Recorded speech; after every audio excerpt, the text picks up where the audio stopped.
यहाँ पर समाधि तंत्र में 30वें श्लोक में समझा रहे हैं, सर्वेन्द्रिय संयम सैरमेन्द्रियाण संयम्य है। अरे मूढ़ात्मा मूढ़ात्मा ज्ञानात्य भाष्यतस्पदम् यतो भीतस्ततो नान्यत्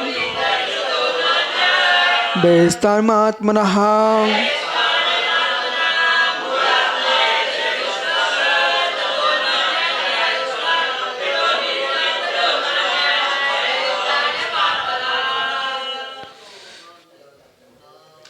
मूढ़ात्मा यत्र विश्वस्त ततस्ततो नान्यत् नान्य भयास्पदम् यतो भीतस्ततो नान्यत्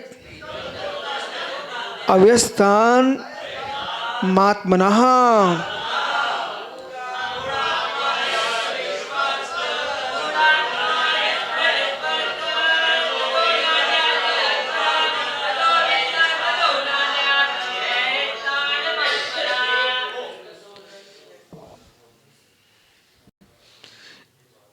जो भी आप सुन रहे थे वही यहाँ लिखा है।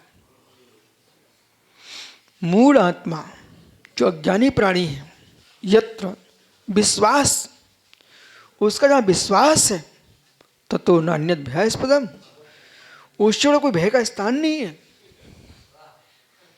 मूढ़ आत्मा, देखो भाई, वैदिक अवैदिक, ठीक है, जगती पर जितने साधक अपवाद को प्राप्त हुए उनके गुण रहस्य को खोला किसने? जो पास के थे।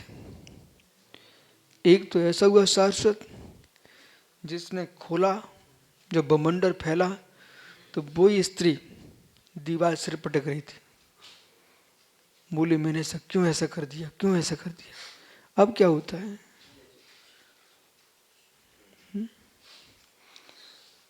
फिर आप नागपुर में थे, नागपुर में थे आप,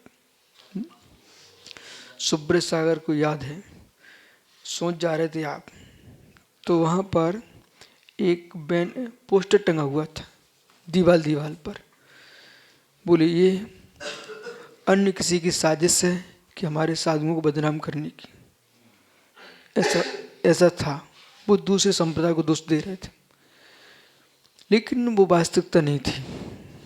वास्तविकता ये है कि व्यक्ति स्वयं फंसे हुए थे उसमें। क्या ना, एकदम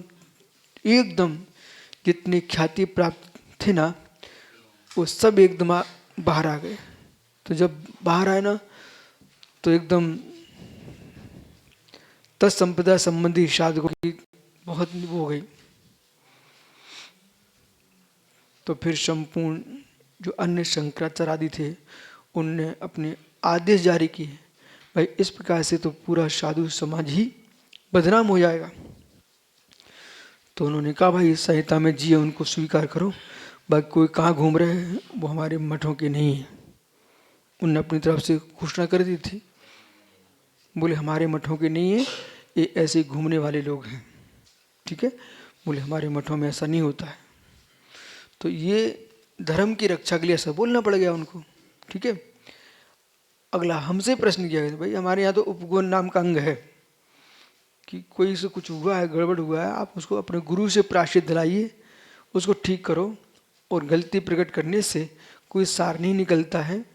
उस जो धर्म शासन की बातें हैं उसे शासन के पास क्यों ले जा रहा है, उस अपने धर्म शासन में ठीक करो।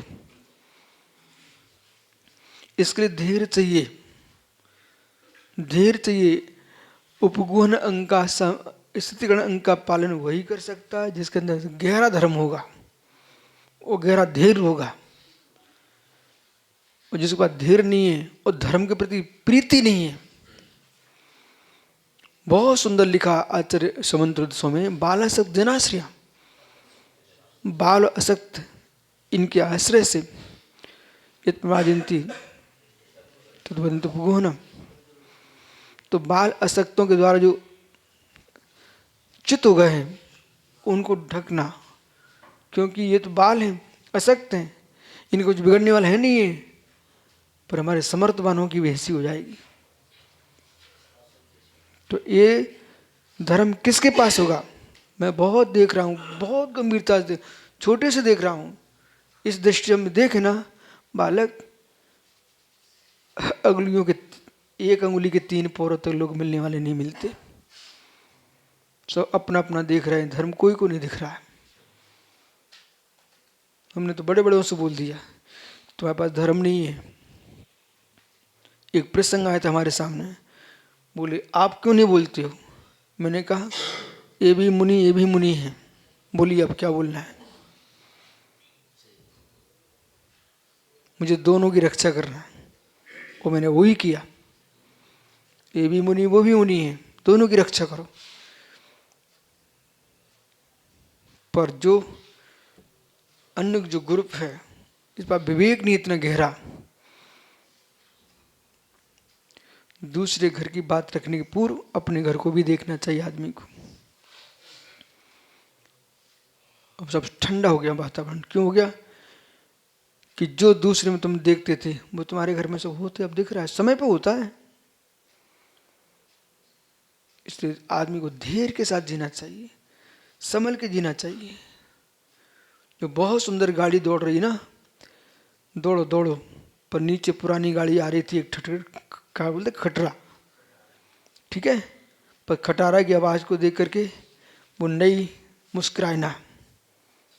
तुम चलो 4-5 साल, फिर भी तुम मजबूत रहो तो तुम्हारी प्रशंसा होगी, नहीं तो तुम्हें भी खटारा होना ही पड़ेगा। ठीक है, इसलिए बहुत समझ के जीना चाहिए। आप अपनी गाड़ी को प्रतिदिन उसकी सेवा करो जिससे खटारा ना हो पाए। प्रतिदिन सेवा करो, खटारा ना हो पाए, समझ रहे ना? अपनी चर्या की प्रतिदिन सजगता रखो, खटारा ना हो पाए। समकित सागर जी, देख बालक, प्रारंभ में जो बहुत सुंदर चलते हैं उन्हें अंत तक सुंदर चलने की आवश्यकता है अब, नहीं तो उन्हें अपने जीवन को कष्ट में डाल दिया। वो हम जैसे स्पष्ट बोलने वाला आदमी, ये तुमने सारस्वत से कहा था कि जितना तुम अभी बन रहे हो, यदि पूरे जीवन में बन के ऐसे नहीं रह पाए तो फिर जीवन खतरनाक हो जाएगा। जैसा जी रहे हो आज, अंतिम श्वास तक जी लोगे तो तुम्हारी महिमा गाई जाएगी विश्व में जाने के बाद। बोलो सार्थक सागर बराबर।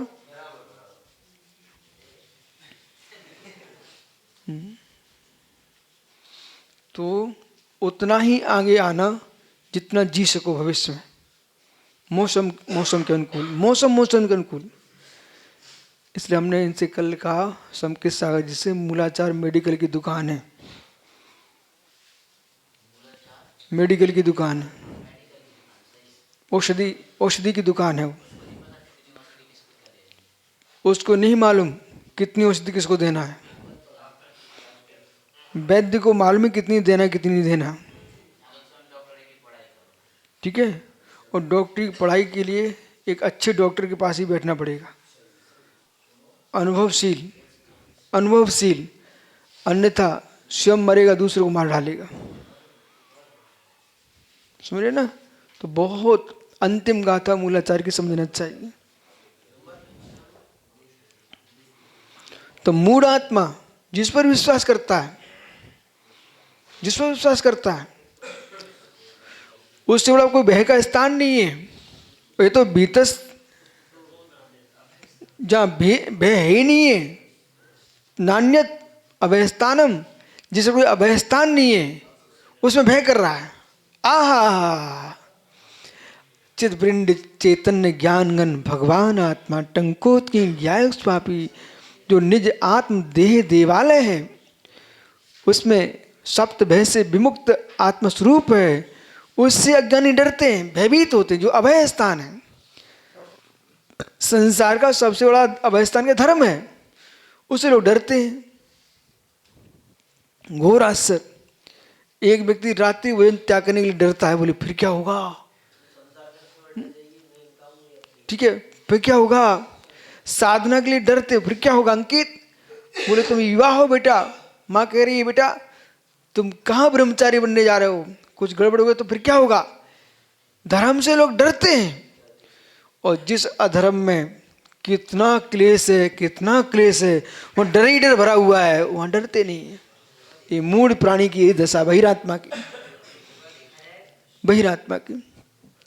हम तो आप सबको देख खुश होते हैं, आहा देखो छोटे छोटे बच्चे किसके बल पर यहाँ आ रहे हैं, ये सब पूर्व का नियोग है, तुम भी नहीं सोच सकते हम आ क्यों गए यहाँ।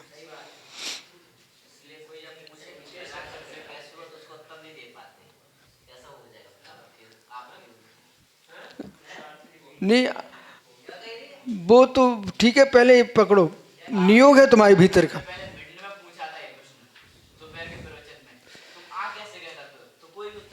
नहीं दे पाए, क्यों, नियोग से आए।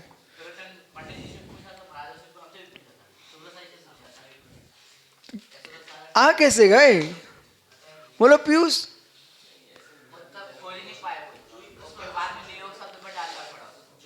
तो तुमको जो नियोग पर रखना पड़ा, ठीक है,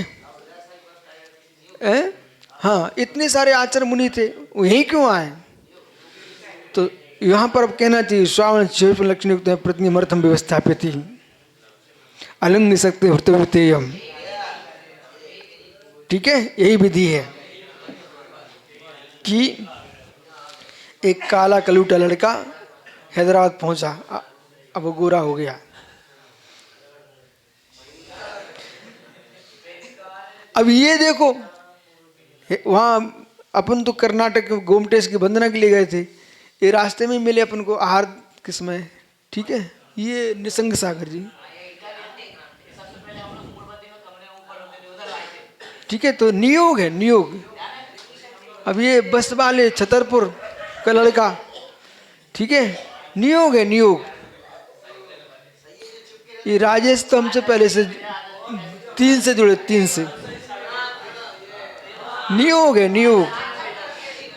अब कहाँ ये सुदासा महाराज जी पास जाते थे, और दीक्षा कहाँ हुई।